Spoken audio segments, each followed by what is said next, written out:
It all comes down to this. Game 5, Dig season could be over in like 35 minutes, 20 minutes. Yeah. Or it could extend.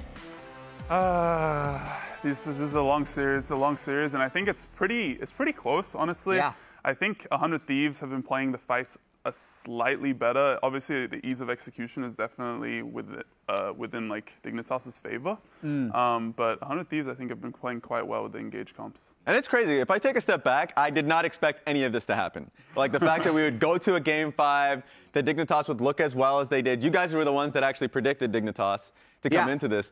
What about Dig did you have faith in? I thought they were going to play steady, scaling, and maybe rely on the experience. And let's pull up the drafts that we have from at least games 2, 3, and 4. Game 1, Nasus got through. That surprised 100 Thieves. They banned it for the rest of it. So hopefully we can get it on the screen behind us. But there it is. It is right behind you. Okay, perfect.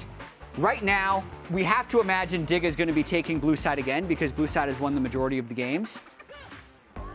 What about this favors them a little bit? Because to me, I'm thinking 100 Thieves is a little bit hamstrung because they've literally banned Rumble, Nasus, Ivern in like all of the games. Every single game, you have to ban Rumble. I mean, they're going to do the exact same thing. I think the nice thing is that because they are now blue side as Dignitas, they get to first pick Smolder again. Right here, that was first pick. And that's the most important thing because that fits the way they're playing the best. The champion is broken and it fits their style by far the best. I think Quid is hopefully going to have to play something else that catches Jensen off guard because obviously they're going to ban the drone again. Yeah, I think 100 Thieves, the big props that I would give for them is that I did think that their assessment coming into this series was poor, starting out with like the Rel first picks from here. Right. And then they immediately shifted from it the moment they realized it was not helping them. They weren't willing to play Senna, they were going up against it frequently, and it was hurting them. So I think from the draft standpoint, it's been much better. I really liked their Game 4 draft, having both Yone, Camille, and Ziggs makes it super hard for the backline carries to do their job. So from that standpoint, they've been clawing themselves back from the draft, and I've been enjoying it. And I've also liked how both teams have committed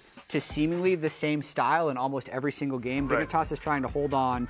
They also very committed to Senna in all 4 games. Yep. But the early games from 100 Thieves, I think we have the stat on this. I want to see it. What's their average gold at 14 this series? Because I feel like in almost every game, they've been able to win the early game, and it's in 2 of the 4 games they've been able to snowball it to victory.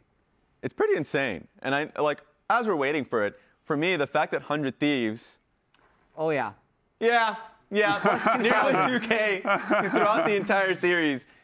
It's been crazy to see the advantages that 100 Thieves have been able to get, especially in Game 1.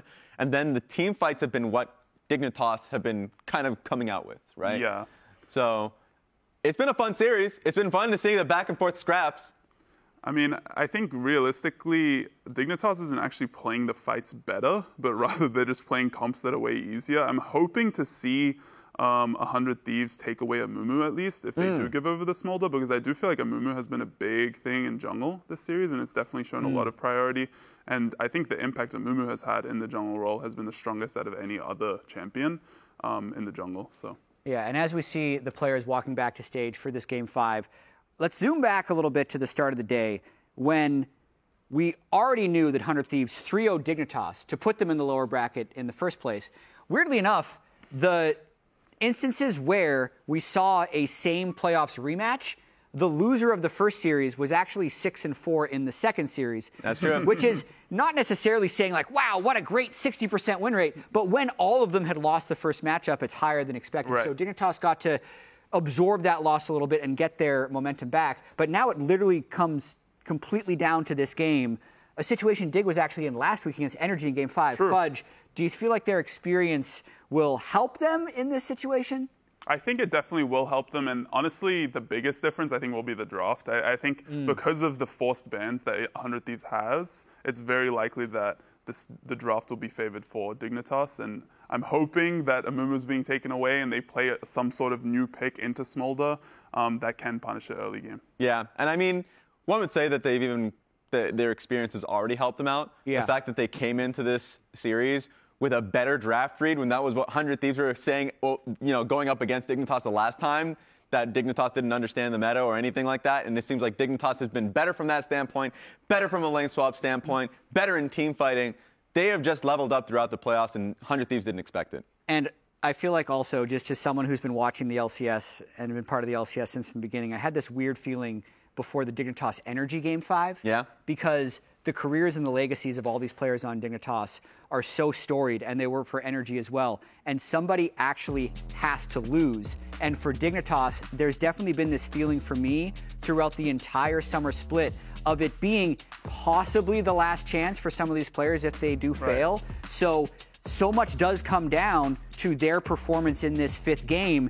Jensen would then be 1 series away from making his 9th Worlds. True. Sven would be able to have another shot at Worlds as an AD carry instead of a support. And then on the other side, you have this 100 Thieves team who's still young, up and coming, Sniper, 2nd place in the Rookie of the Year voting. There's almost just conflicting fashions, a little bit of new versus old here, and only one of these teams can win this next game. Boomers versus Zoomers. Let's see it. Yeah, just a little bit. Actually true. And I mean, from the Zoomers, you've seen a lot of growth throughout the year, even though, funny enough, in Spring Split, a lot of people were a lot of naysayers for 100 Thieves. Like the fact that they were booming out in scrims, but were playing really well on stage. It feels like they've progressively gotten better and better as players. So I'm interested to see what the long-term storytelling for 100 Thieves is, but they want to win the series. Oh, yeah. No one has an idea what next year will look like. True. So you want to be able to win it here and now.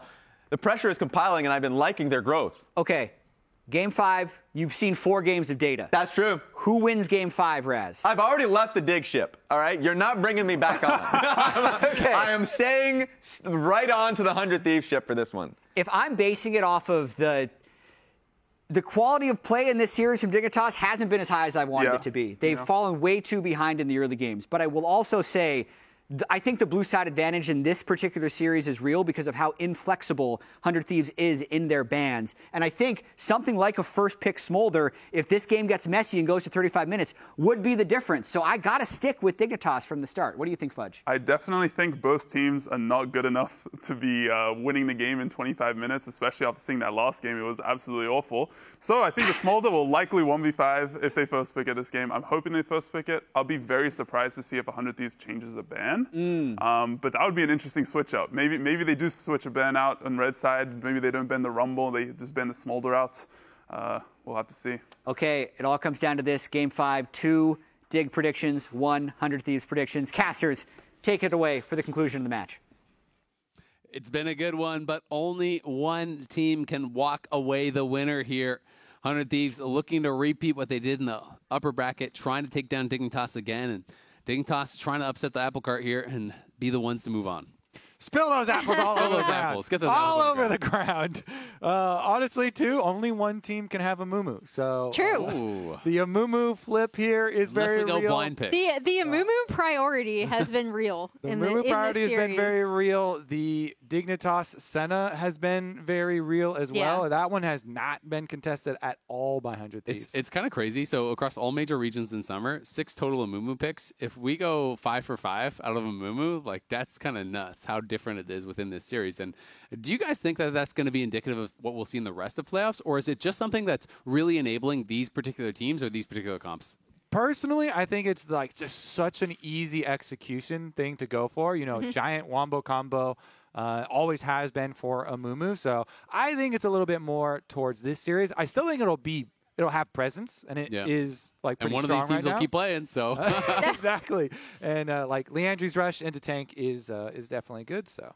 Yeah, I mean, I think it's also something that we've seen teams be able to deal with in draft. And the most interesting thing to me in this series has actually been execution, right? Because we saw Rivers Amumu as one of the setup pieces for this entire 100 Thieves early game, and then have them choose some really discoordinated fights where they got like a little too hyphy, or one person saw the angle and the rest of the team wasn't there. So.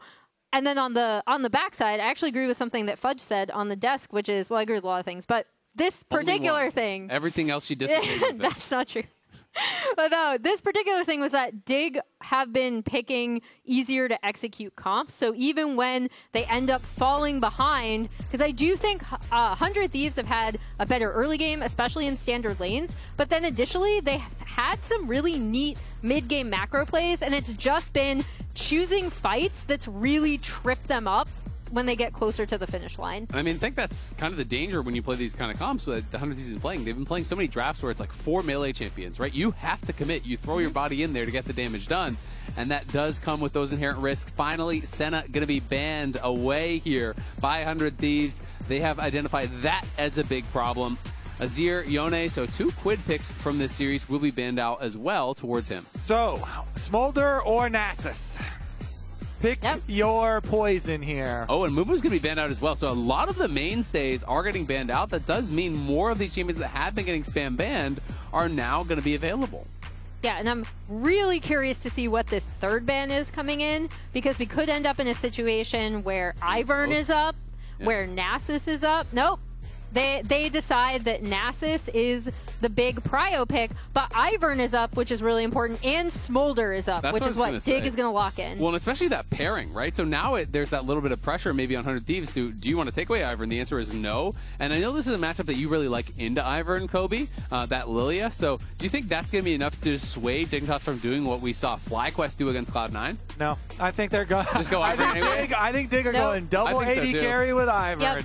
I think so too, and I think that is smart. You talk about ease of execution. Yeah. Hey, get the enchanters, get the AD carries, scale it up, play passively, and force them to execute. There we go. Yeah, and I mean, I think that's exactly what Dig want to do, right? Because they recognize, like, we are not necessarily getting ahead in the early game. We're going to go with this, where we can rely on 100 Thieves to make those mistakes. One thing that is worth noting, it's not always the biggest deal, but Rel's Q does break shields, so it can be sometimes impactful against Ivern. It's going to be Yasuo, your year on the line here.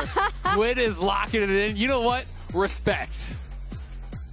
Who was playing the Yasuo mouse, one-person mouse, one-person keyboard? Because we just, we just had them playing it.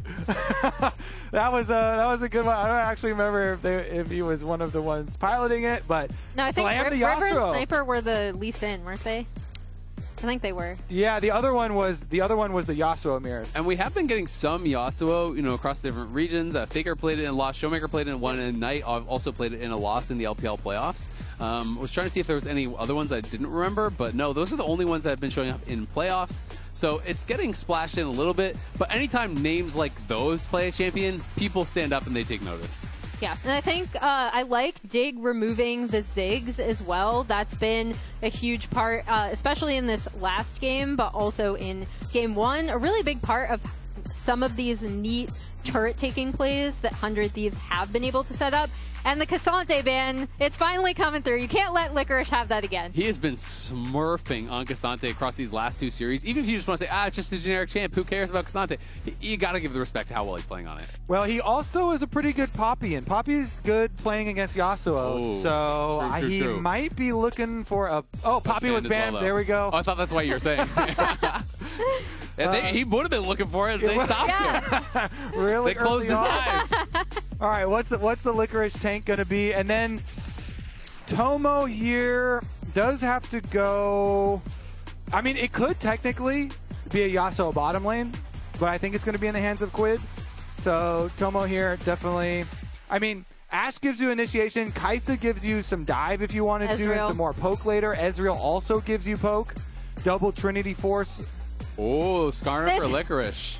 This is exactly what Dig want to play. This is the platonic ideal of what this Dig team wants to be able to play, especially into what 100 Thieves are picking up, as we see the Kai'Sa is going to be what Tomo goes for. And I actually really love Leona Skarner, in particular against the Yasuo here. You just kind of stand on your ADs. Yasuo goes in and tries to play the game at all. Okay, Leona stun, Leona ulti, Skarner ulti. Like, there's so much CC and lockdown and disruption that it is very difficult for Quid to really make things happen. It's been the recipe for this whole series. It is 100 Thieves dive, Dignitas defend 2 carries. They've got a beefy front line. They have an enchanter with the Ivern here. Previously, every single game of the series, Dignitas have had Senna as their enchanter. So now that Senna is banned, they just say, fine, Spica, you play the enchanter, go Ivern. And we have our double front lines elsewhere. It is the exact same recipe for them, slightly different pieces. Who is going to come out on top in this one again? This is the 5th version. Throwing the Yasuo in here on top to make it a little bit extra spicy. And Quid did have the one game of Yasuo. It was against Shopify in the regular season. Was a win for him, so has brought it out already once this year. But what a gutsy move here to bring it out in Game 5, your entire year on the line in the lower bracket. You lose here, you're done until 2025. You win, and who knows how far you could go. Yeah, and I think they're doing it both with compositions that they're both really comfortable with. Again, right? Like, I feel like both teams have tools that they like to execute on. Absolutely. It's going to be an exciting one. Dignitas and 100 Thieves, playoff lives, LCS championship lives, and World's hopes all on the line in this final game. It's the second series between these two teams in the LCS playoffs here in summer 2024. And I think it's going to be a good one. It has been a very scrappy back and forth series. And I think you can probably tell by River laying back in the series, but a little bit of a pause as Quid is working out the wrist there, getting ready to go. Something fun to note is Smolder is actually playing Grasp, which is something I love a lot of Smolder. And in melee matchups, it is actually quite nice. It's pretty good even just for like the poke and lane. And does over time, if you're able to constantly get those procs, make you a decent bit tankier. That with the Triforce Rush, which has become very standard, is actually a pretty decent amount of HP that you then have to work through. Yeah, and Skarner also in a melee matchup, him taking Grasp. They are playing for late game. They are stacking up. The secret to Dignitas is stacks. Anything that applies stacks, more and more stacks. Jensen just needed double stacks. He already had the stacks with the Smolder stacks. Now he has the Grasp stacks. Plus Smolder He's going to buy a tier. He can stack that up. Stacks. True, he is. Triple stacks. Yeah, we did have a PC crash, and we are going to be getting that restarted, and hopefully that'll be quick, and we can move on in. But, of course, they want to investigate and make sure that it's not going to be any sort of persisting issue that did cause it, which could cause any problems in game. I appreciate this. Both of the junglers, they're sitting there like they're getting locked almost in. Napping. Yeah, they're gathering their energy. I actually really like Game this 5. from players because you were seeing a lot more of players, kind of thinking about ways in which you can stay calm and optimize performance in more than just like, oh, how I play in game, right? So nutrition, exercise, mental exercises, things like this. And you're seeing a lot more players across a lot of different games really trying to like just slow down, focus, get in the zone, and be able to take it from a position like you would any other game. So you're not really letting those big game nerves get to you. They've also done a lot of studies on peak human attention, and like 90 minutes is the sweet spot of like you can go ultra focus 90 minutes, and then you need breaks. We're in a fifth game series here. This is Silver Scrapes. This has been a very long series, so you need to have those moments where you take that stress off of your system and are able to relax. You see everybody almost here doing it. It's really funny too because I've talked to some team managers and everything, and one of them told me the story about how they would judge which team was going to win is they would count which team ate more bananas in between games. Yeah, I've heard that. Because they're saying in these 5-game series, series, it's so important to actually recharge, and you're talking about taking breaks, but also to eat, to regain some of that energy. Yeah. So they're always bringing healthy snacks, and just talking about it being a banana diff in Game 5 series. Or just a team manager diff, right? In terms of, I think people underestimate sometimes because you are just sitting at a PC, how exhausting going to all 5 games in a best of 5 is, especially something like this where we're seeing even in game a lot of things going back and forth for both teams. I mean, it's the mental focus, and League is a game where one mistake can snowball so heavily into more issues. So you really do have to stay incredibly focused the entire time, because one moment of lapse of concentration, at the wrong time can be you get into a bad position, you get picked, they get Baron. That could be a whole series. Could be a whole series. Everything comes down to this last game on stage in the Gauntlet. Elimination match. Changes on the horizon to the LCS overall. So really, really a lot riding on this particular game for both of these teams. Need to calm down. Focus up for game number 5. I can see we are in game, so hopefully that means we are getting close to kicking off this final game here. All right, who thinks 100 Thieves are going to get a 2,000 gold lead in the early game or more in this game? Because the average, they show the stats on the analyst desk, was 1,900 at 14 minutes. You think they're going to beat the average for this game, or is it going to be more difficult? I'm kind of a Yasuo hater, so I Yeah. feel like they're not going to get it. I feel like Yone has a lot more pressure early, just with the E. Allows you to really trade effectively in a lot of these melee matchups. Yasuo, I feel like you're so on the back foot in a lot of these matchups that I feel like it'll be tough for them to get that big lead. Yeah, I'm curious to see if Dig does anything to destabilize lanes, either with a swap or potentially doing the kind of slight invade vertical jungle thing that they did previously, because I think that is another key difference in terms of making sure that 100 Thieves can't play the game that they like to play. No! Ah! No! We're back? We're not back. Oh, wait. And then there was immediate ready after the pause, so I guess there was just a JK. Just a oopsie. Well, that River says not our smiley face. All right, well, we'll see. As soon as we get any more information, we will let you know. Quid is going to be playing Fleet, and he is going to be playing TP on the Yasuo. Sometimes they do go Ignite, sometimes they go a little bit more aggressive. But in a melee versus range matchup, a lot of it is just about that survival, making sure you have enough sustain to be able to actually farm those minions and set yourself up for success later on. There is, of course, also a lot of pressure on Ayla as that kind of primary engage. This is not like Diana Yasuo or something that's as guaranteed, it feels like. So it's really kind of up to Ayla to set up Quid, or he's got to set himself up. It's not some of these comps that you'll see sometimes where it's like Alistar and Diana and multiple forms of knockup that are drafted with it. Yeah, and the interesting thing is that through their draft priority, when they were first picking Rel and heavily prioritizing the Rel, they seem to want that to be the case in these dive comps, right? It seemed like they actually did want Ayla to be the primary engager, as opposed to, we saw some team fights engaged from Quid, we saw some team fights engaged from Sniper, where maybe the rest of the team wasn't in as good of a position to follow up. So I feel like you can also track that kind of mentality from 100 Thieves in, regardless of whether Kobe and I agree with it or not. The fact that they were already heavily prioritizing some form of engage for Ayla. Yeah, there's a lot of banter back and forth in the chat. It's pretty fun. Jensen saying, "Oh, you took away my Renekton. I was going to second time it on stage as the kind of classic Yasuo counter." And talking about how they had to ban out Licorice's Cassante as well. Yeah, Licorice was trying to meditate and holding back chuckles and, and laughs at the moment, trying to focus. Everyone's chirping in his ear as they're typing. Yeah. Try and calm down. Try and center. All right, we've had plenty of meditation before game number 5. C9 shaking in their boots. Yeah.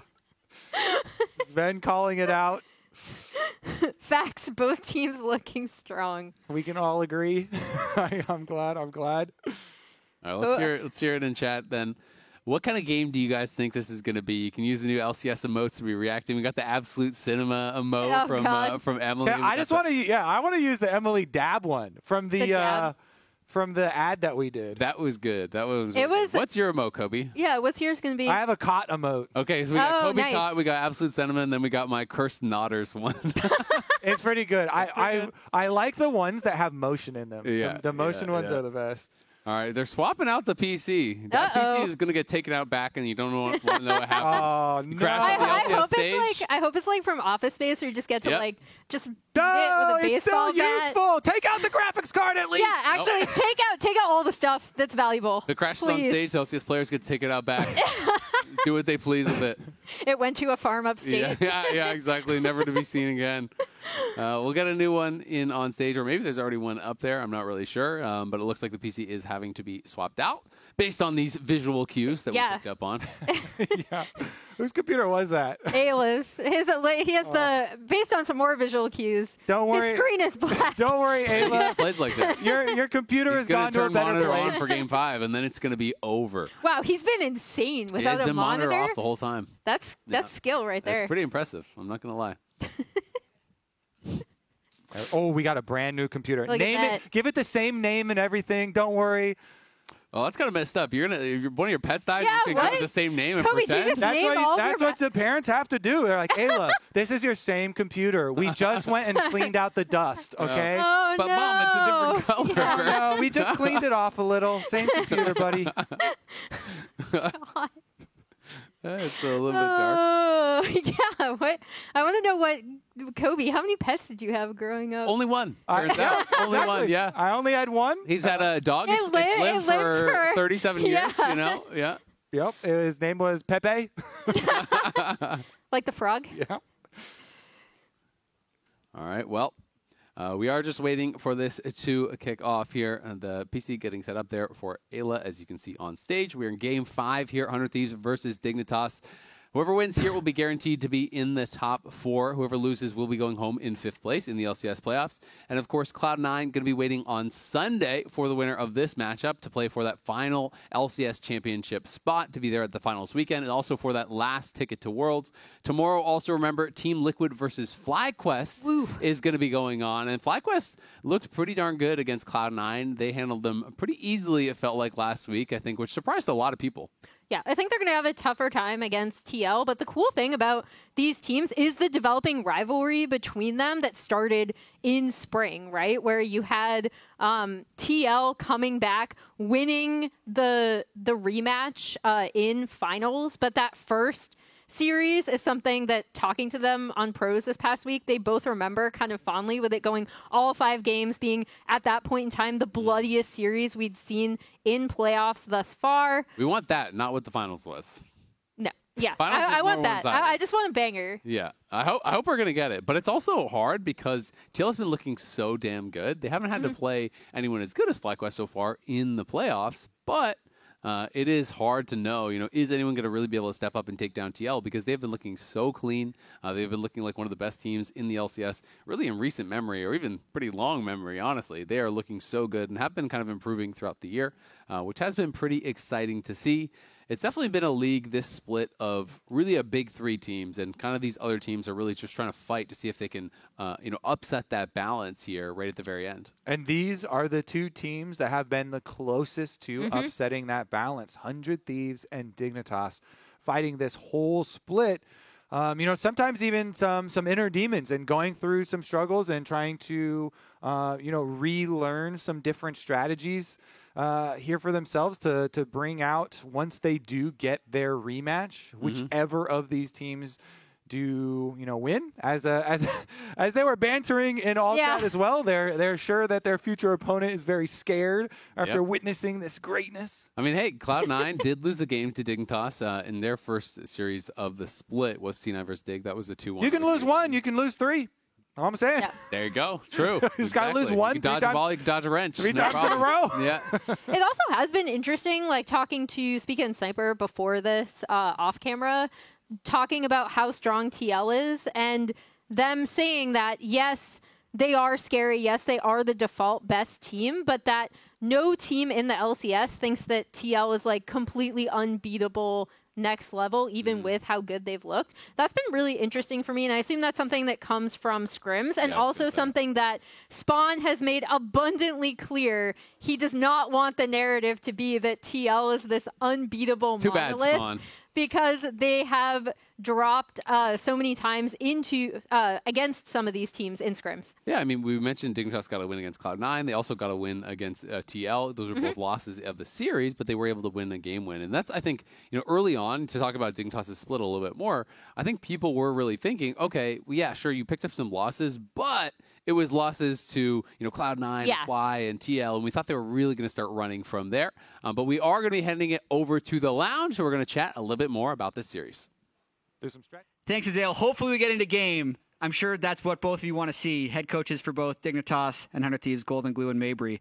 How do you feel right now with the entire series being out of your hands now that the draft is over? It's kind of like a relief of stress. We just watch at this point and kind of see what happens.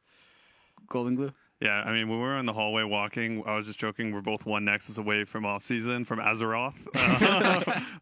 But no, I think it's going to be a fun game to watch, too. I think they got kind of everything they wanted in a front-to-back, peel-back comp, and we got everything we wanted for a dive comp. So it's going to be a fun game to watch, and there's nothing to worry about now, just it's in God's hands. I mean, that's interesting. This is something we noticed kind of the whole series, Mabry, is Dignitas moving a little bit more towards scaling and 100 Thieves moving more towards dive. And it almost looks like you're all in for scaling. What were some of those decisions down the stretch?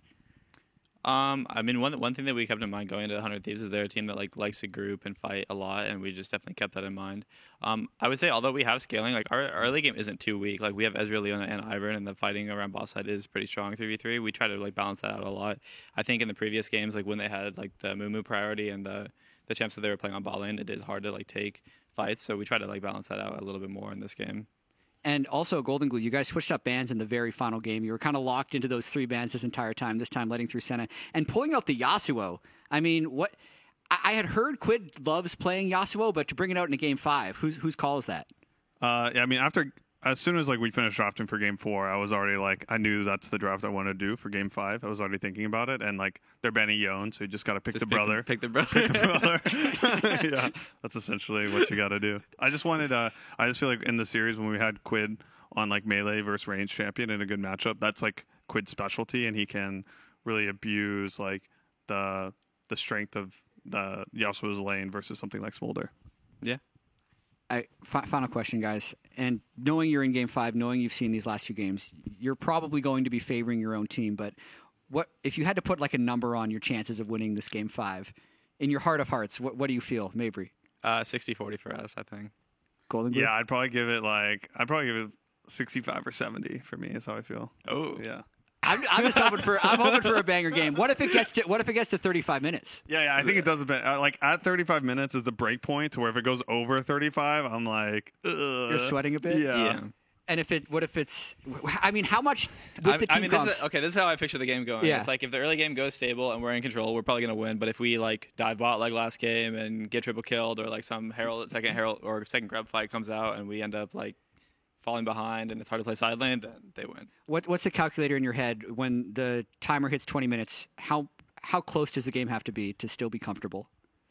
I mean, if we're down like 1K or 2K, as long as their side laners are like not too like strong and our turrets are still up and we can like stall out the game, then I think we're still in a pretty good spot. Man, I really hope we get in the game soon. What do you need to see? And I don't need to keep you here for too long, but what do you need to see out of the early game for 100 Thieves to feel confident in the win? I don't think we need that big of a lead. I think we just need to make sure we're getting the neutrals and we're fighting around neutrals. I think like the whole thing is we have Yasuo versus Smolder. So even if Smolder's really fed, we can just put up the wind wall and it's like that champion's not there. You can also go Flicker Blades. I'm not sure if Quid exactly will build it this game, but for that WCD, just so Smolder, like even if he's really strong, he doesn't really get to fight that much. And we got all the time in the world, so just keep me here while we wait on this amazing pagoda pause. I guess, Yeah. Grayson. We're actually scaling right now as we wait. True, absolutely. Have you guys talked about at all how to keep your head during long pauses like this? Because weirdly enough, I feel like we've had almost no long pauses this whole LCS season until game 5 of your series. But how do you feel like your team is going to deal with this? I mean, our team is full of veterans and people who are like used to high pressure situations like this, so I don't think we're too worried about it. Everyone is just like taking their time, laying back, resting on stage. So, how are the vibes, you think, with 100 Thieves? Quid looks pretty. We look pretty bored. I honestly, it's being a player on stage and all you're doing is just like, can we please start the game? Riot, can we please get the PC here? Like, can we just play? No, I think we'll be fine though. Like it's just look at Sniper. He's ready to go. Simply not there right now. Like, yeah. Where's the dig cams? I think they should let us play Scribble.io like during the wait time. Like there should be some activity. Maybe we should get like coloring books and crayons No for the game guys. discussion, but you need to keep the mind engaged somehow. Yeah, I think we should give them coloring books and crayons, and I think that would be some good preparation for them. What happened with the pause anyway? So I've heard Ayla's PC crashed. They tried rebooting it. Then it didn't work, so they brought a new PC. Yeah, I saw they were moving out a new PC, and I was like, oh, we're and going to be here for a while. And I figured that would be pretty quick. But the Dignitas malware. Just Oh, okay. The PC works, but they need to remake the lobby. So we're close. And I imagine the player in the empty seat has probably gone to the bathroom. That would be my guess, Golden Glue. That would make a lot of sense. Yeah. I believe you. Okay, quick question for you, since we do have the time and you offered. Otherwise, I'd let you off the hook immediately. Yeah. Having swept Dignitas in the first round, I don't know if you saw the stat we had at the start of the day, but the upper bracket team that won the first series was actually 4-6 in the second series. And the 2 times that there was a sweep in playoffs, they actually lost that series again. So it's happened. Golden Guardian swept TSM in 2020. I was lost there. The rematch. Yeah. I've been through this whole thing already. Yeah, you were with TSM there. Yeah. Yeah, and then last year, C9 swept Energy and then lost in the finals. Was there some type of mental trap you were trying to prevent from falling into in preparation for this series? Yeah, I mean, I think sometimes the players were talking about like, oh, we already swept them once, we're just going to sweep them again. But I think we definitely expected them to be harder to beat than the first time, especially after they had like such a crazy 5 games versus Energy, and then they won Game 5. I think that gives like a team a lot of confidence. So we were definitely expecting Dignitas to come back stronger, and I was definitely expecting this game to go like at least 4 games. And Mabry, being on the TSM side of it in 2020 for the win, how are you dealing with getting swept and then coming back for the rematch? I mean, I've been joking with like the guys this whole time. Like I've been through this whole same scenario, exact the same thing in 2020. Like we 0-3 versus Golden Guardians, beat Dignitas, ran it back, and went 5 games and ended up winning versus GGS. Yeah. So as long as we win today, we're gonna win the whole split. That's how it went in 2020. Was there anything? I mean, aside from joking about it, was there actually anything concrete that you think can kind of help getting swept to coming back again? I mean, not really, especially with this team. Like I said, there's so many veterans and everyone has kind of experience like hard situations like this. I mean, maybe if it was like a less experienced roster, but I think we were all pretty like locked in, even though we lost the first series. We weren't like too beat up about it. All right, Mabry, Golden Glue, thank you guys so much for killing the time with us. We're going to be sending back up the stage. Fingers crossed that we get to watch Game 5 soon. Casters, take it away. Thank you, Jat. Appreciate all the insights from the coaches as well, and them sticking around with us to chat this one out, as we unfortunately have gotten a bit of an unlucky series of events here. Yeah, PC crashing. PC boom. Yeah, unlucky. PC went sky. Like we said, we took it out back. I like how Golden Glue was like, yeah, you can have me forever. Like, what else am I gonna do? I'm gonna run to the store or something. I'm gonna peace out. Also, I like how they're just getting lower and lower in their chairs. Yeah, and we're vibing. We're napping. We're saving our energy. Team synergy right here. Yeah. I feel like Sniper is not like the like this is River, Sniper's first River, long pause. I know River is just like, oh man, I'm taking a nap, and Sniper is just sitting there chirping the entire time. It's like, all right, what do we do? He cannot sit still. River even tucked his warmer like into his neck, so he essentially has like a neck warmer. This little hand warmer thing. Look at that. This is a pro player who's used to pauses. Looking like peak comfort right there. So, all right. Let's talk about a different series because we already talked about this series a lot. Or let's play a game. I actually wanted to see. I'm gonna pull wants a coloring book too. I know. chat. Like, I want to see if I can actually. Is this actually showing up on live? Nope, it's not because this is live right here. Oh, that's sad. I started drawing on the telestrator. They might be able to make it so it actually works, and then you can start drawing. Yeah. Just keep drawing. Just see what happens. Nope, still not there. No. But it might be All eventually. right, this is not good verbal content because people cannot see the visuals. It's like when you're doing a YouTube video and you forget that it's going to go to a podcast, and then you're like, oh, all of the visual aspects are no longer here. Yeah, I was going to draw like different things on players, Emily, like a crown. I'm putting you on the spot. What's your prediction for Kobe, shout me out. Flowers says God. in chat, I got you.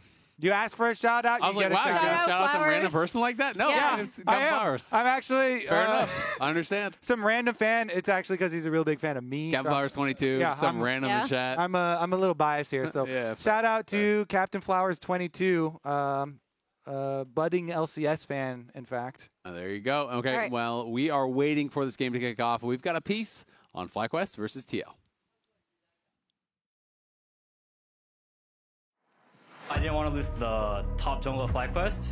They're so annoying, man.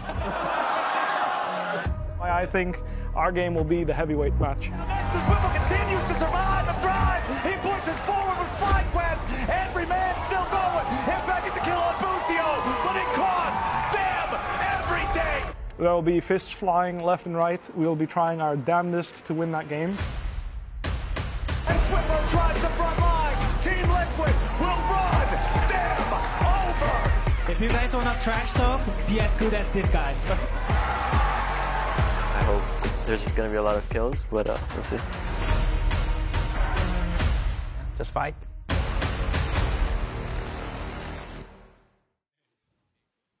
All right, well, that's the series we're going to be looking forward to tomorrow, FlyQuest versus TL. I think most people, almost everyone is going to have TL as the favorites, but do you guys think we're going to get a close series? Yes, I do. How close? I think we will. So If you say 3-1, I then think on my ultimate prediction, I said like a close 3-1 for Close TL. 3-1. Yeah. But you think the individual games will be close? Yes. Okay. Yeah, I do. Okay, what's your I feeling? think just because I think like these are our two best lane swapping teams, I think there's going to be a lot of like trying to outdo each other early and that kind of aspect as well. Do you think we're going to see TL3O? TL3O. Whoa! Do you think we're going to see You have no faith in a lot of FlyQuest. cooking in drafts, or he just has a lot of faith in the TL? True. Because And He's Spawn, like wiggling his eyebrows at me. I don't know what that means.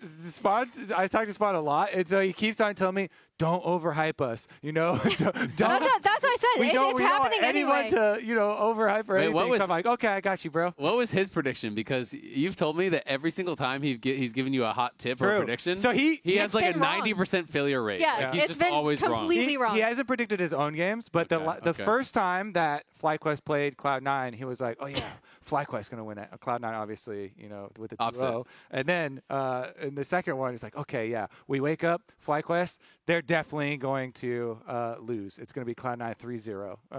And then FlyQuest Boom, opposite result again. Wow. Wait a second here. What's going on? People are paying this guy to talk about League of Legends? What's going on, Spawn?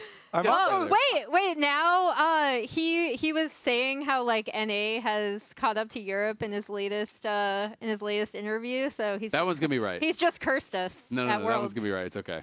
Oh my! The producers are so sellout that they're looking at chat. They're like, Kobe, everyone's asking you to shout them out now. Just do it, but tell them you'll only do it if they sub.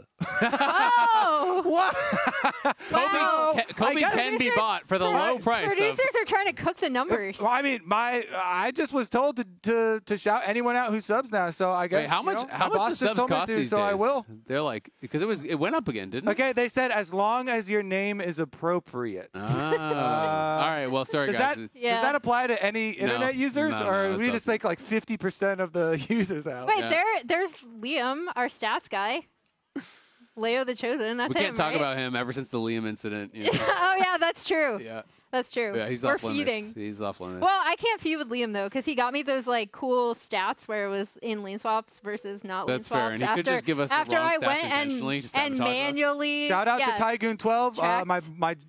My job relies on this. I got to shout everybody out. Shout out to FlyQuest. What about They subbed as well. 73? Yeah. That I don't think it's an inappropriate name, but it sounds like it should be.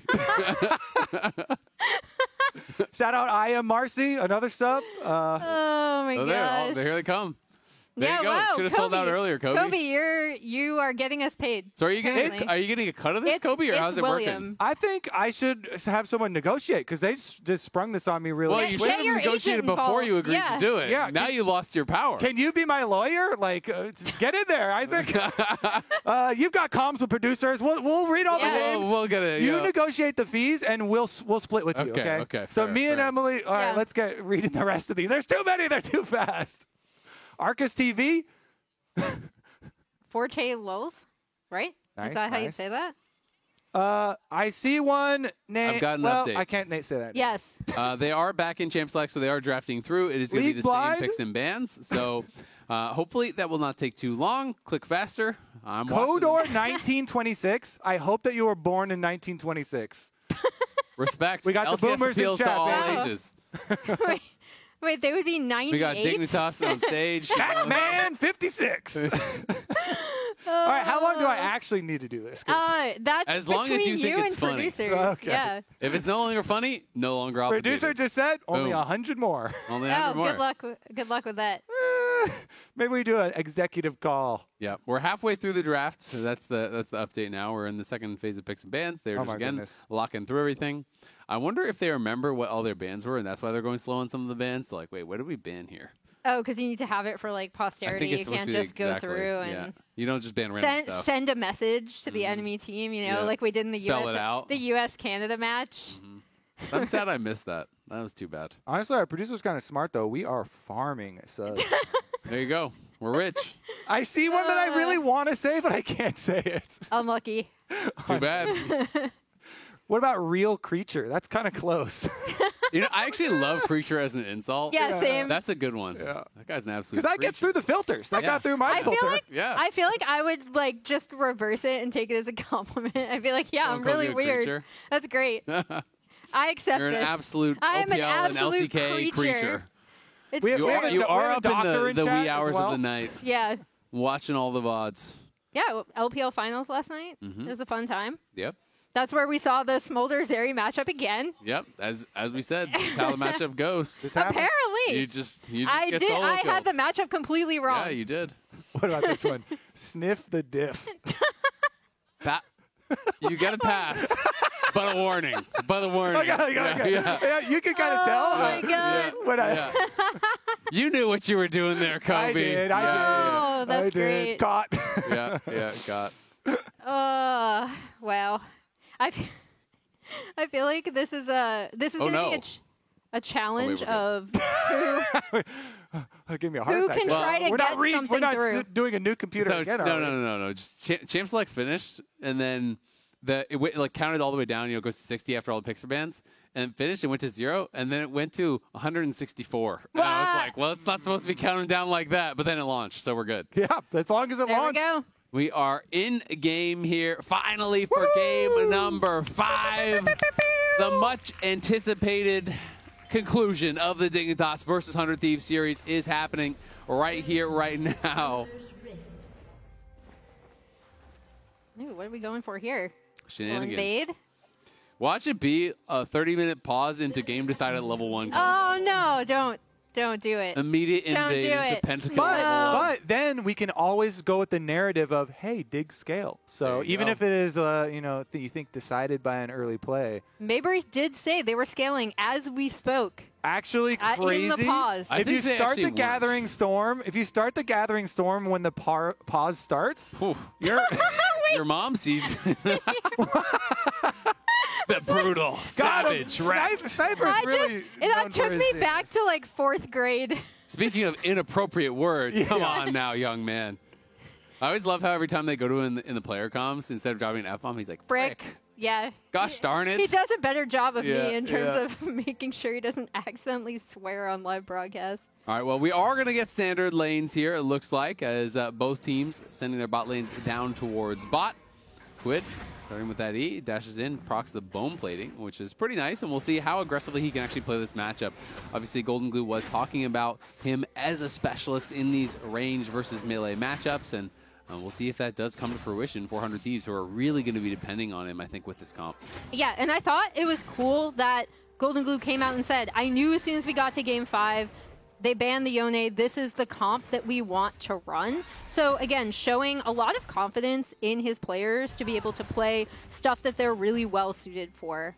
Yeah, I like the Yasuo pick as well into the Smolder because you can set up pushing lane, because you can set up kill pressure. Also, you can deny stacks once you start to get to your win wall and start to be able to deny the Smolder as well. So you like slow down the game plan and make Dig's scaling season scale even slower. But namely, I want to see if 100 Thieves can capitalize on having this Lilia versus Ivern matchup with some pushing lanes. Sniper on top side, Renekton into Skarner. Actually gets taken under tower. That's 2 towers. Tyler's going to get run down. The flash to fall, but he leveled up, and that might be the only thing that keeps him alive. The W slow is there from Licorice, and it's going to be all about the boulder toss. Doesn't have the cooldown, can't actually finish him off. And it is going to be just that level up that saves him. Let that be a lesson. Don't talk about his mom. Licorice didn't have level 3, so he didn't even have that Q for the boulder toss, of course. Did have that E leveled up to scoop him back into the tower. Almost worked out. Yeah, wow. That was so close if he hadn't hit that level 3 off of it. I think he was dead for sure if he didn't hit the level 3. Yeah. But that's the way League goes sometimes. It can be the slimmest of margins that create the largest of advantages. And Jensen so far here with Spica, but the waves at the tower, I think he's just going to be chilling. Spica maybe goes for a little bit of harass, but the wind wall is there to answer. And so far, Jensen just trying to scale up here with the grasp, with those procs. The Q can proc, obviously, the grasp as well, which is quite nice. He's already used it 7 times, so getting a little bit of HP there, not too bad. And with the bottom lane pressure here from Dignitas, with Sven and Isles pushing up, they guarantee the bottom Scuttle Crab here for Spica, so no problem for him. And River will be a little bit slower on the reset since he has to go cross map to grab the top one. Ivern always getting out so early on the map Now let's see if Spica can create any more chaos. His first reset here does bring another control ward. So wants to bring the extra control ward here to clear out some vision around these pushing lanes and make them think twice. And he's walking straight mid, and Quid's going to dash in potentially here. He does go right on it. The wind wall there to cover, though, and Lilia is behind him. So Spica helping to keep him close, but gotta say, Quid has been really on point with these tornadoes. It feels like he's hitting every single one. Yeah, he's getting down so much harass onto Jensen in this lane. For me, for 100 Thieves, it's really about can they get this composition rolling? Because once it gets to a certain point in the game, Dignitas just wins out, right? Like, they have the heals and chills coming out of the Ivern on their double carries. They should be able to kite back. They have Licorice and Leona to set up picks and peel. As we see Isles going mid. And there is a lot of prio here from Dig, trying to get Jensen into a better state as Quid has been besting him in this lane. Absolutely, and I mean, Jensen already, off the races with stacks. He already got his 25 very, very quickly. So is going to be just accelerating that much more when you're playing these range versus melee matchups. You can just kind of farm stacks off your opponent. A lot about being able to get the Smolder stacks through farming and perfect CS. A lot of it is really just about skirmishing and scrapping. That really does accelerate you a tremendous amount. All right, we're coming up on the 6-minute mark, so 30 seconds ahead of time. We reset, and 100 Thieves are sending out Ayla through mid lane here to hover behind him. There's been this battle over the wards on the bottom side of mid lane, and Ayla comes over to replenish that vision, that safety for Quid, to ensure that he still can lane. Meanwhile, it is going to be... No. Looking for a potential ult. He does knock him out, but not going to decide to go in, as Jensen was pretty far back towards the tower there. Ayla here, though, on the roam, is going to be able to help Quid get that push. Not that he really needs it, honestly, at this point, as he already has the Berserker's Reaves. He's going to be at a much stronger point in the game than Jensen, who's just on that tier longsword, and the boots as the buy. Yeah, we've seen both supports come to try to affect this mid lane, make sure their mid laners are in a really good spot. Dig should be able to apply some pressure here on bot side. Yeah, I think, honestly, it should just be an objective trade because pushing bottom lane, Dignitas early game over Kai'Sa, they've got the advantage, so they should be able to take Dragon, while 100 Thieves, they've got the pushing top lane. They should be able to take the grubs over here. Lilia very good at doing them, and Licorice towards tower. Back. We'll see if he can get anything from it. Doesn't look like he has the range to get him all the way back to tower. So did it just really for a bit of trade, a bit of harass, as Licorice was getting low, obviously on that tier Doran's ring. Trying to maintain enough mana to stay around, but Zven has already claimed one tower, and River is looking. He's going to be able to go into the wall. Is going to get slept up, though, and Flash gets him a little bit of distance, but I'm not sure it's going to get him enough. Trying to run for it, can't get out of there. River knocks him down, first blood. Jensen set it up, though, and Spica's here. And there's River, has his flash. He might have to use it. We'll see if he can get it. There's that root landing onto Sniper, and Sniper has nowhere to go, so he's going to just turn around and try to fight it. Spica, unfortunately, grabs that last hit. I'm not even sure how he actually got that last hit. It looks like he was just walking away, and Jensen was the one firing. Yeah, both junglers paying attention. I was going to say, I like this from River, recognizing where he can rotate to on the map after picking up those grubs, but really nice response with Jensen headed up alongside Spica.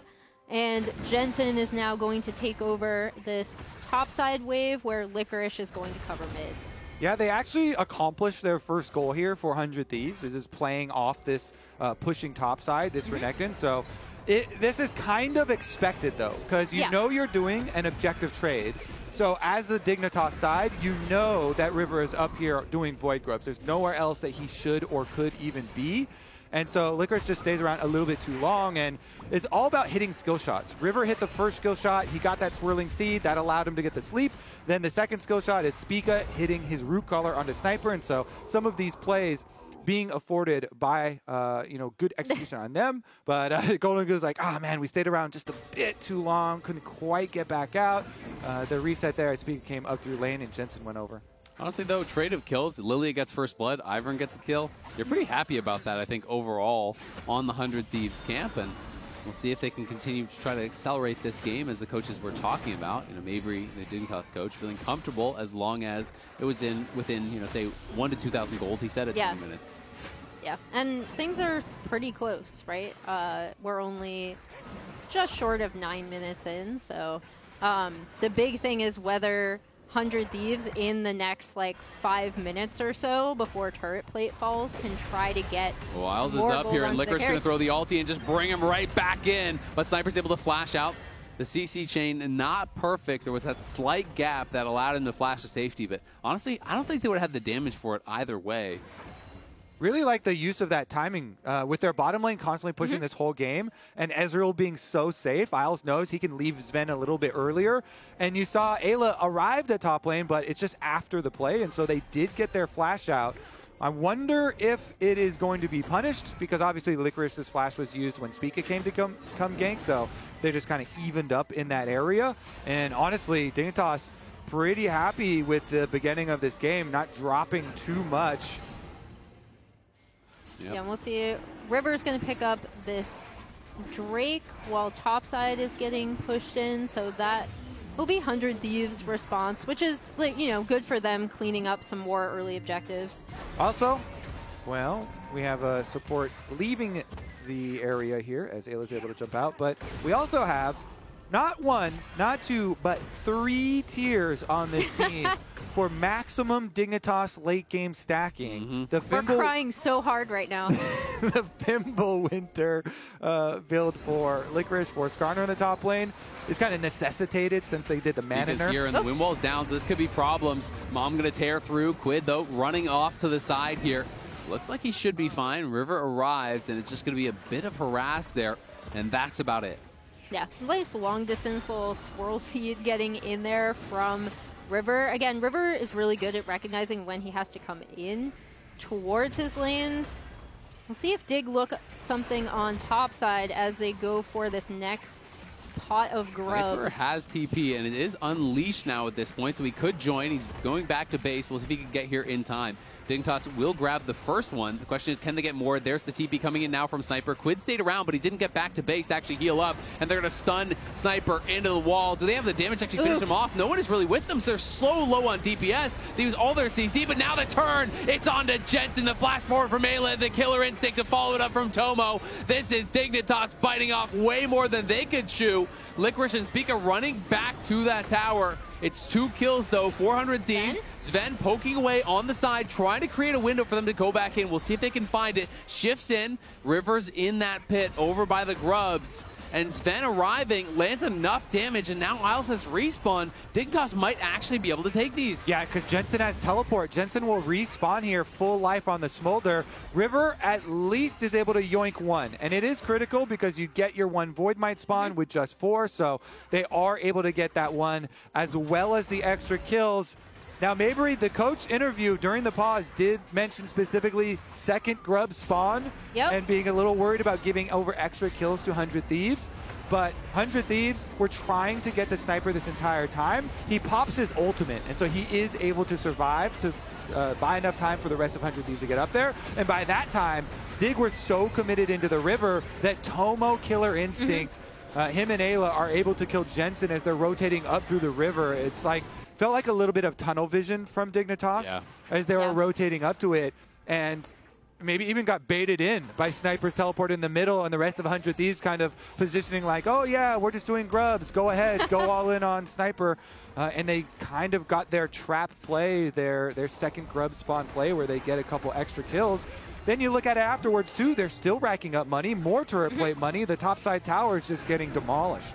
Yeah, it sets up this Renekton to get a plate or 2, and the big thing there was they really tunneled on Sniper coming in, right? But they didn't have enough damage to kill him, so he's able to escape, and then Tomo and Quid on the backside are immediately onto Jensen. Yeah, I think Jensen just, you got to have safer path over towards that play, even if your team is calling to rotate over towards it. Nice job there from 100 Thieves to jump on him, though, and grab that kill. See if they can put that money to good use. It has turned into a static Shiv in the hands of Tomo, and that is always so good for Kai'Sa. Accelerate your farming. This dive, this kind of dive AD carry here, it does have one of the weaker lane phases as far as the AD carries go, but it's always so nice in these dive comps. And now that they're out of the lane phase here, we'll see if Tomo, who has been the savior of 100 Thieves split so far this summer, can actually make use of that kill and do it once again here in Game 5. One of the things that was kind of interesting about that fight for me, as I'm not going to quite connect there on the Zenith Blade, was just we saw that first punch, the turn on Jensen, they kill him off. But then we also saw what happens when you have none of those engage tools. Sven is just shifting forward into your face. You can't turn on him because you didn't have Yasuo. You didn't have the turn from Ayla available. So, in those extended fights, it can be very difficult. And that's why the engages have got to be perfect. But we're back to Herald and maybe back to another scrap here. Licorice and Sniper both missing a bit of HP. We'll see if Licorice is going to get back towards base or not.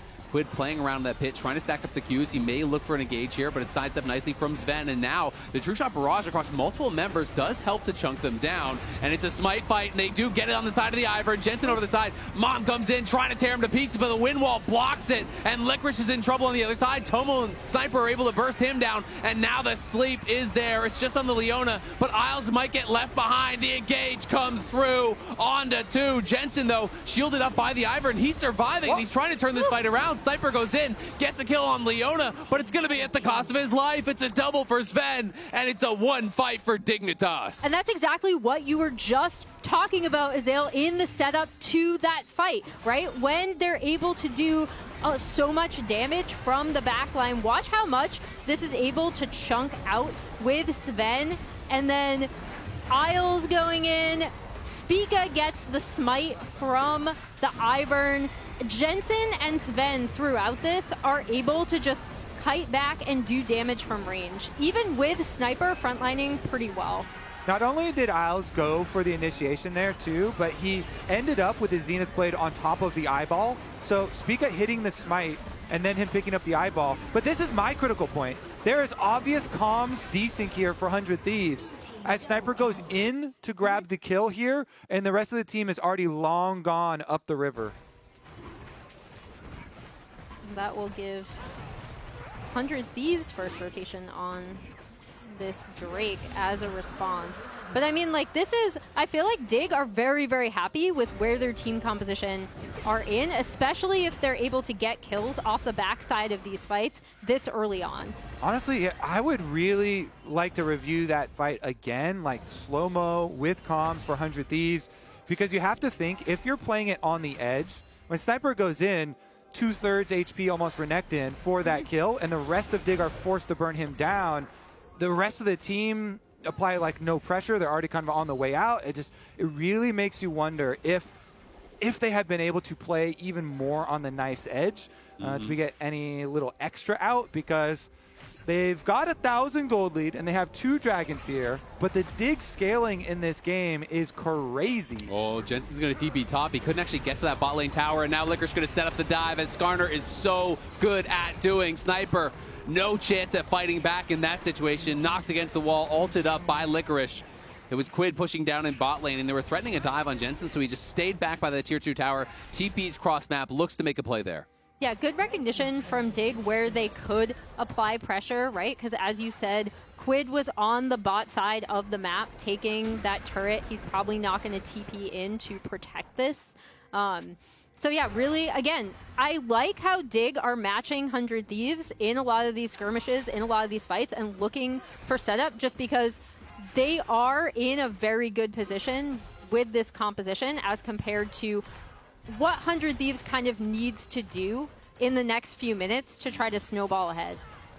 I mean, the target for Mabry, again, the Dignitas coach, he said 1 to 2K within 20 minutes. We are pretty much golden, and they are right around that spot, and there's only 2 minutes until they do hit that mark. 100 Thieves definitely do have a lot of power through side lanes. They do have an explosive engage, but again, when you're against Ivern, you've got to be perfect on those engages, and now the Mikhails has come in. That just makes things even harder with Mikhails and Redemption. Some things you can rely on when you don't have a giant gold lead are going to be early positioning and picking people off, because if it's not a fair fight and you're able to get numbers advantage early, or you're able to get a surprise play, then you can still snowball objectives even without having a massive advantage, especially if you have, you know, the DPS to back up those picks. So 100 Thieves, we'll see about them if they're able to get any sort of, well, they're both going over wards right now into the jungle, so even though this is now like 100 Thieves takeover area, Dig know that they are here, so nobody should get caught off guard. And they'll only kind of a retake when you have the Ivern buffing up the Leona, and then they're just walking at you so tanky. 100 Thieves are still able to push it ahead, though, and grab their other outer tower. Both side outer towers now taken for them to try and open up some room for their split pushers. Yeah, I think the big thing is that 100 Thieves really are trying to look at getting into a good position TP where... coming in here. They're going to look for a play on Licorice. He is tanky, but can he find his way out? Does he know that Quid is there? I think he's going to get the bad news just now, and we'll see if he can find a way out. Suns him against the wall, is going to flash away, but Quid flashes to follow. There's the last breath, and it may be the last breath here from Licorice. Can that redemption land in time? It does, but they just don't really have anyone there to push them back. Spica tries to bail out his top laner, but he can't quite do it. Fortunately for them, there's not too much on the map as far as objectives go. Speaking of objectives, too, that is a Dignitas Herald, and it's getting burned down for 0 effect. That thing is also going to go into the dirt. This is a pretty big run of play for 100 Thieves. Yeah, it's big for them if... Let's see if they'll be able to set up mid at all, too, in response. Because as... I didn't even know Baron made that loud noise. It swims across the river, yeah. I knew that. I just had never heard the noise like that. You didn't hear the gurgling before? No. The classic with all the many heads.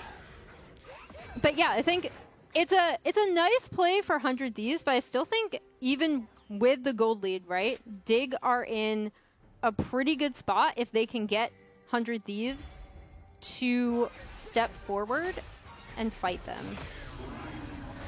Well, I think 100 Thieves is going to be willing to do that. If we've seen any indications throughout the series, they have been very aggressive, sometimes to their detriment, sometimes to their success. You know, this is a team that is not afraid of taking these skirmishes. Yep, 100 Thieves here should set up for this dragon, no problem. Honestly, Dignitas, just keep stacking. Go elsewhere. There's no reason to give up anything for a dragon number 3. Wait for your dragon soul fight. Jensen doing his best here. Smolder 101, try and stack off of the Raptors. Get as many as you can there. Get all the tiers stacking. And just play defense. 100 Thieves, they're actually not even instantly taking this dragon. So it is delaying the next dragon a little bit longer, but just making sure that they push out first, and then they'll go collect it. Yeah, and I mean, if you do get Ocean Soul, it's going to get a lot more difficult for Dignitas, who in their late game, it's a lot about Smolder poke and Ezreal poke, right? That's a lot of how they actually pressure you. They chip you down, they force you to engage when you don't have those high health bars. Otherwise, you just have to seed objectives. So Ocean Soul really could throw a wrench in those gears. We'll see if Dignitas is going to be ready to fight at this next dragon, because now the pressure is on. It's game 5. They're at Soul Point here, and if you give that up, it could potentially be the end of this game and the end of your year. Yeah, and it's a really good window for if this game does go long, if 100 Thieves are able to pick that up, like you said, because it does change the dynamic of a lot of these fights. Yeah, the TP's coming in very far behind him. Sniper looking for an angle, and Dignitas are just going to find out right now as he shows up. And Ayla in the middle of everyone. The last breath comes through. Toma with the killer instinct was in the middle of the team. They do get the kill onto Licorice. She's the first to fall. Jensen on the side, though, is getting so much damage done. Look at it, Quid. He is incredibly low. Dignitas want to chase, but they don't have the vision to do so. It is just the one kill at the end of the day, and look how much 100 Thieves spent to get it. And Jensen's at 216. He's so close to 225. If that was a 225 fight, they all go down. Dignitas, they're stacking up their Smolder. Even though they lose a person in the kill, that was teleport, and that is control of the map. So sometimes you get a kill, but you lose control of the map, and you actually have a negative play there with the tower going down. Jensen now, 220, only 5 away on the Smolder. Yeah, and like I said, 100 Thieves are the ones who are going into this fight, right? Sniper is TPing in on the flank. Digger going to spot them right here. Ayla goes in. Tomo goes in. Redemption heal goes down. And I think the big thing for me is how long, again, they're able to survive. And Jensen and Sven are able to just continuously do damage. All of 100 Thieves DPS went into the 2 places that Dig actually wanted. Licorice and Isles there. The front line, the Leona, the Skarner, the tanky members, they were unable to pressure any backline, any of the actual ideal targets. And I don't know if you even get another chance at one of these fights. Mikhail's plus your Redemption, your double Trinity forces, your Muramanas are transformed for Dignitas. Dignitas' season has scaled. Yeah, it's tough. You know, Ayla, there's a lot of pressure on him, and Quid is obviously just mashing R. You know, you have that small window to do it. I think he thought Ayla was going to catch Jensen. Jensen was just on the outside of that Magnastorm, didn't get snapped in, didn't get knocked down by that initial combo. And as you said, Kobe, all the damage then went onto the front line, and then Dignitas do lose Licorice, but you have to put so much in him to be able to actually kill him off that it doesn't really matter. I mean, he's 0-4-1, sure, but your job is being done if you're just protecting the carries. Yeah, he's already so hard to kill. Oh, the bowling ball hits on his Sven. He does have cleanse, but Sniper's on the other side. Are they going to commit to this? Shattering Strike goes wide. Sniper trying to go forward, but he just can't get through the team, and now the counter TP is coming. Licorice is coming in, and Sniper's in trouble. The wind wall there to try to buy him some time. Sterix does proc, but he gets slammed against the wall, and that's a freebie. 100 Thieves went fishing, and they caught themselves 5 Dignitas members who get an easy kill. Yeah, and every time 100 Thieves try to go for one of these plays, Dig have everything to be able to catch the engage, make sure that their damage dealers are in good positions, and now they're on Baron. We'll see if they can get in. Flash is available for River, so eyes on him. Ward goes over the wall. It's actually not spotted by the pink, so it hasn't been disabled. I think it lost vision because of maybe the brush or something, but either way, he can see it. We'll see if River can get there to try to turn this around. It's getting very low, down to 4K. Tomo poking over the wall, but River gets scooped away by Licorice, and Licorice is just ulting him and pulling him out, but he's down, and the Baron's still alive, and he's in, and he steals 100 Thieves, get the Baron, get the kills, and just like that, turn the whole game on its head. It's a clean ace, it's a Baron, and it's 100 Thieves taking full control of the game. 100 Thieves with the heist of a season. They get the ace, they get the Baron, and they might just get the series off that. That was insane. I really want to look at that fight again because I think a lot of it came down to Licorice trying to get on to River and ignoring the rest of the fight. Let's see this again.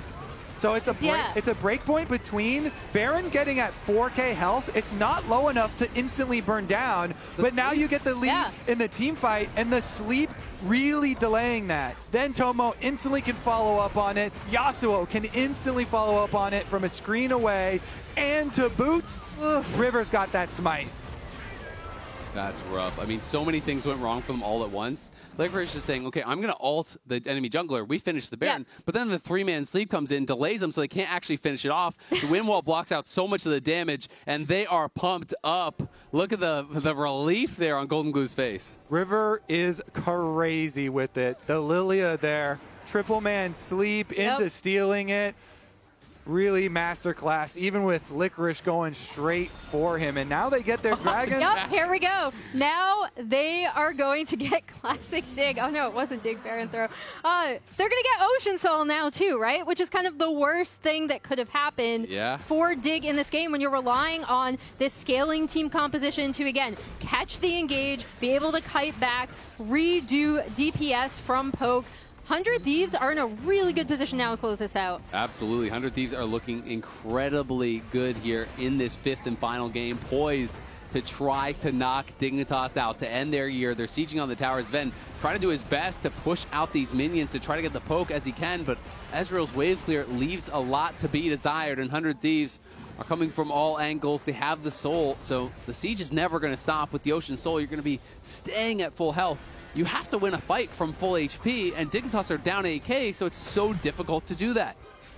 Yeah, as we see 100 Thieves, their season on the line, they're pushing in, they get mid, they're going to be able to get this inhib. Sniper's going bot side to start the bot push. They should be able to group up with him, take down this bot side turret. And what a season it has been. 400 Thieves. It's not over yet. They struggled this summer. They worked so hard to get to this point. And even in this series, with the original series being 3-0, they thought this was going to be a lot easier, but Dignitas have pushed them to the edge. And now they can just barely see it. 100 Thieves will go for their reset first. They don't want to overplay their hand, go spend their money first, and return to finish that job. And just what if 100 Thieves managed to pull this off, what a year it's been, because most people took a look at this roster all the way back in spring, and they were like, yeah, they're probably like 8th place, 7th place, right? And they were really underestimated, had a shockingly good regular season, kind of bombed out in playoffs a bit, had a really rough regular season in summer, and are now here in a really good winning position to keep their season and World's hopes alive. And I think it's so interesting because in summer people were saying, okay, well, this is the real 100 Thieves. You know, they were not that good. They just got some lucky wins. And even on pros, we heard pros talking about that. They had to win these kind of crazy situations, and they weren't really going to be able to do it on stage. But here we are. They are very close to being able to claim top 4 in the LCS with this young roster that is trying to do even more. We'll see if they can put the finishing touches on this one, or if Dignitas can pull the rabbit out of the hat. Feels like they'd have to do that 2 or 3 times in a row to really have a chance in this game. How many rabbits do they have? Looks like one dragon will be what they rely on. Oh, the TP's coming in on the bot side. It's the ulti from Licorice onto Sniper. Can they burst him down? No, not just yet. Isles goes in, lands the stun, but the tower is gone. Mom is blocked out. There's the combo coming through. The Leona ulti across multiple members. Tomo into the stasis, and he might be in the wrong spot here, but the sleep comes onto Jensen. It's going to be cleansed off. And Quid, the last breath onto Jensen. It may just be the last breath of Dignitas. 100 Thieves, make no mistake. They fly into the back line. They look to close out the series. Quid Yasuo, the Quid Yasuo composition, their mid laner coming up huge. In the rematch that goes the distance, 100 Thieves pull it off again. They'll take out Dignitas, they'll put the finishing touches on it, and they'll move on to a match with Cloud9 where they'll play for a chance at Worlds. Oh my gosh. I did not believe, I thought they would get outscaled. What an insane turn from them being able to win that fight at Baron. And then at the end, it comes down to, again, we trust in Quid. We pick this Yasuo comp. We pick these dive comps. We have faith in our players. The young team led by the veteran River, they keep their world's hopes alive. That triple sleep from River as Insane. Licorice is charging right at him to delay long enough so that then he himself can go steal it on top of it was just a masterful play. That was the highlight of the series for sure. River made it happen. 100 Thieves made it happen. And now we got Raz standing by on stage with the interview. What's up, guys? I've got the victorious Sniper and Quid after a banger of a series. Congratulations, guys, on the win. Thank you so much. First and foremost, walk me through that Baron. The Baron that felt like that clinched the series. It clinched Game 5. What were the comms like going through it? Because it was that amazing Yasuo ulti that ended up getting Smolder and the Lilia sleep. What was it like in behind the scenes? Well, I just know that I freaking died before I was even in the Baron fight, so it was like a 4v5, and we somehow won it. So, I mean, shout out to Quid, shout out to River for that amazing Lilia ult as well. And, yeah, my team just clutched it out. Quid, what about you? What were your thoughts during that fight? I'm not just hogging it. To be honest, I didn't know we were going to win or something like that, but at least I know we should just fight because our comp is just dive comp. Yeah, that's it. The thought process of picking Yasuo in Game 5, you're the best melee mid laner in the LCS, it feels like. And the confidence for you to be able to have that while you're having an amazing series, it was the Azir play, the Yasuo. How do you keep composed and calm during what was a really long series for you guys? True. You want to answer it? How do you keep calm and composed during the series? Just relaxed. Yeah. You're just chilling. It's like how do you keep calm? You don't panic. Yeah, how do you stay focused? Yeah, how do you stay locked in? What do you do? Yeah, just chill. if we just keep farming, we'll get some good anger or something like that. But if I inted with that kind of champion, game is kind of unplayable for us. So I just waiting for good anger to fight. Okay. How about yourself, Sniper? It was your... Yeah, there we go. How about yourself, Sniper? Because it's been a long series. It's your first year. Being in a pressure situation like this, how did you keep calm and composed during the series as a whole? I don't know. I just know that my teammates are just the best teammates in the world, and that they just always have my back. And for me, I kind of just try to play my own game. I just take deep breaths whenever the game is like very close. And yeah, I just lock in that way, So that's what I do. Just remain calm. Sounds good. And the next question for me is going to be your next opponent, Cloud9. It's a Worlds qualifier. It's a finals weekend qualifier. Now you can look ahead. What's kind of your expectation going into that one, especially versus Thanatos? Oh, yeah. I mean, I think he's a good top laner, to be honest, but he's definitely beatable for sure. And if I play my best during that day, then it's definitely going to be a top gap series for sure. So looking forward to that. Like that confidence. How about yourself, Quid? Going up against JoJo, too. That has to be the most hype matchup of that series. I think whoever play against it doesn't matter for us, because we are making a lot of progress for ourselves, and sometimes we just make stupid mistakes ourselves, so I think we should focus on our job, then we can win every team, I feel like. Yeah. I love that confidence, and congratulations to you both guys once again. I appreciate you guys taking the series and making this one fun. All right? Thank you guys again, and we're going to be sending those straight to the lounge.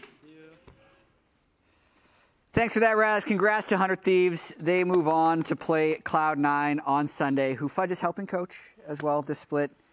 Yeah. I want to talk about the series, though, because even though 100 Thieves was in an elimination game, they didn't seem that ecstatic to win, possibly, because it did feel like they were losing that game up until the Baron. Yeah, I mean, at that point, when you win a game like that in a series like that, it's not really about being excited. You're kind of just relieved because you feel like you didn't play well, but at the same time, it's way better to win than lose, right? And you're not out. I feel really bad for the Dignitas players because I feel like they were in a very close situation until that Baron call, and then from then on, obviously, it was unplayable. But it's nice to see 100 Thieves win because obviously it's a bunch of new players, and it's really hype for them, possibly fighting for a world spot for their first time. But at the same time, if C9 loses versus 100 Thieves, I don't know. Hey, we'll see. We'll see on Sunday. We'll see on Sunday. I do have to say, though, Dignitas is eliminated, and Raz is standing by with Sven for an interview.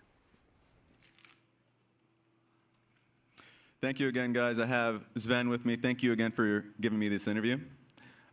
First question for you is just reflecting on the series and the split as a whole, what are some of the thoughts that you have just coming out of the series?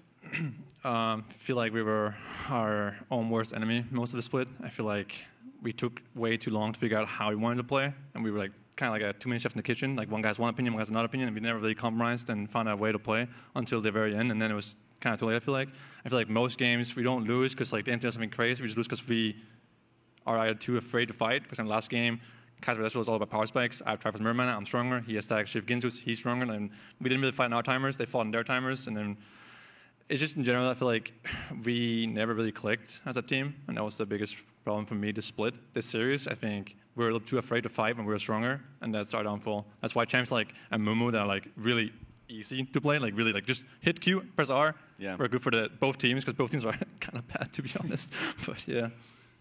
What were some of the lessons, because you already mentioned not being able to click with your teammates coming out of the split, that you come out of the split feeling, just because that's the whole story has been 5 veterans. You guys have been there before, kind of done it, but it can find the same kind of difficulties as it can be easy. So what lessons did you come out of it with? Yeah, I mean, every time your split ends or your year ends, whether it's the Worlds or in the LCS playoffs, you feel regrets and what if I did this, what if I did that, what if this guy changed this, blah, blah, blah. And it feels really bad to think about those things, but sometimes having 5 veterans can be worse than having just 1 veteran, because then that guy would just tell everyone how to play, and it'll be easier. I think we had to just compromise with each other faster in this split, and it would have been better. Yeah. And just a message to the fans, because you guys have had some incredible moments, memories, the content's always been fun, and people really appreciated you guys for it. Any message to the fans out there and memories that you had with the teammates that you've had? Yeah, I mean, I was part of building some of this team in the offseason, and I don't regret any of the decisions we made in that offseason. I thought they were good. I feel like we were truly close to something good. Our scrims at the end were really good, and I felt like I saw glimpses of what I thought could be a really good team. With that said, I had a good time with my teammates. We had a really good relationship outside the game. We were all super happy with each other. We had a lot of fun together, and we did a lot of things together. So appreciative of that, and we'll see what happens. I appreciate the interview. Thank you again for that one. To all the fans, thank you for being part of the Dig season, even though it was short-lived and not what I wanted it to be. Thank you. Dig season part 2 returned. We'll see how that goes, I think. Appreciate you guys. Thank you again for the interview. And I will send that one straight to the lounge. Thank you, Sven. It is a little sad that Dig season's over. Someone had to lose. Feels really bad to see Sven lose because I liked him a lot. But I'm so glad that he was willing to take the interview. It's pretty hard. I would not want to take an interview after losing for sure. Absolutely, especially the manner with which they Dignitas losing at Baron in Game 5. Really a heartbreaker. But Sven, dude's a pro. He's been through it. He's won plenty of titles as well. True. Hope to see him back once again. This series, though, got to give credit where it is due. Player of the series is Quid. The GOAT. Yone and Yasuo, doesn't matter. He's just going to carry the game with it. Also, the multiple Yone games, then Yasuo in Game 5. We thought it was going to be this wind wall to Smolder to take him out of the fights, but then it ended up. He did actually take out Smolder in that very last Baron fight. Yeah, I feel like the game was very anticlimactic because, obviously you have the Yasuo into the Smolder, so you're going to try to just hit front to back and then possibly find an engage with Rel, but it felt like they kind of just into the Baron. It was a very weird game, but the whole series, obviously Quid was super, super clean. I think he was by far the best player in the series. No one could really match up. And even if Dignitas did win this game, I think Quid still probably was the best player in the entire series. He was popping off this whole time. I mean, Spring MVP, it felt like he slumped a little bit during the regular season, but I feel like with his return here to almost like Quid comfort champs that keeps him and River on the playmaking, skirmishing fighters, you kind of see that power that they had in Spring come back again. And this final fight as well gets onto Jensen one more time. Just makes the Yasuo work. Yep, it's Korean Yasuo right there. Man. Also, it's going to be interesting to see him play against JoJo because I think they're very similar in terms of champion pool and playstyle. And I feel like they're kind of good friends, I think. They 1v1 each other quite a bit, and they do know how each other plays. And they do have a very similar style, so I feel like it's going to be probably the most exciting matchup coming up. Did you see JoJo take credit for Quid winning MVP? I did not see that. Well, it's because they 1v1 and stuff. He 1v1 him too much and made him too good, so he had to cut back on his 1v1s. Either way, reminder that tomorrow is going to be a rematch of our Spring final. Take a look. I didn't want to lose the top jungler flag quest. They're so annoying, man. I think our game will be the heavyweight match. Nexus Whipple continues to survive and thrive. He pushes forward with flag quest. Every man still going. Impacting the kill on Busio, but it costs them everything. There will be fists flying left and right. We'll be trying our damnedest to win that game. And Whipple tries the front line. Team Liquid will run them over. If you guys want to trash talk, be as good as this guy. I hope there's going to be a lot of kills, but we'll see. Just fight.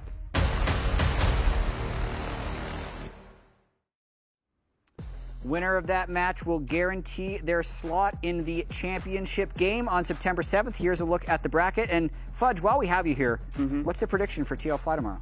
Honestly, it's a really hard prediction because I think both teams are really, really good right now. And I feel that Fly improved a lot during this playoffs. So, especially because I have inside info from Scrims. Ooh, okay. And? I'm going to say FlyQuest probably take it 3-1. Okay, lock it in for Fudge, 3-1 FlyQuest, which also means they'd be who cares? That's the bracket. Loser that goes into the third place match, so they'd still have a chance to win the entire LCS split. Also, Sunday is going to be C9 versus 100 Thieves for that final world slot. And here's the playoff bracket for the NACL. Supernova versus Blue Otter is happening right now. They had to wait. They had to wait for this series to end, so they are so ready to get into games right away. That is it for us. Fudge, thanks for coming. It was really good seeing you again. Congratulations on all your gym gains. It's actually very impressive, as modest as you are. Either way, we'll be back tomorrow at 4 p.m. Eastern, 1 Pacific for Team Liquid versus Fly. So let's send it over to the NACL right now. And you got to hit the gym. True. Get your workout in. We'll see if he can actually get the steal. Nocturne ult's going to get popped, and there's a flash forward. They're in on Despika, trying to keep him alive. They can't do it. And the flash forward from Quid with the stolen Amumu ulti. Anything you can do, I can do better, says Quid. I cannot TP right now. Look at Mumu, look at Mumu. Kill at Mumu. 44. I'm 1 HP, guys. We need to cut. Nice. I'm very flashed. I mean, Zal's flashed. I got it. I'm dead. I'm on take. Yeah, go silence. 126. Hit anyone. We win.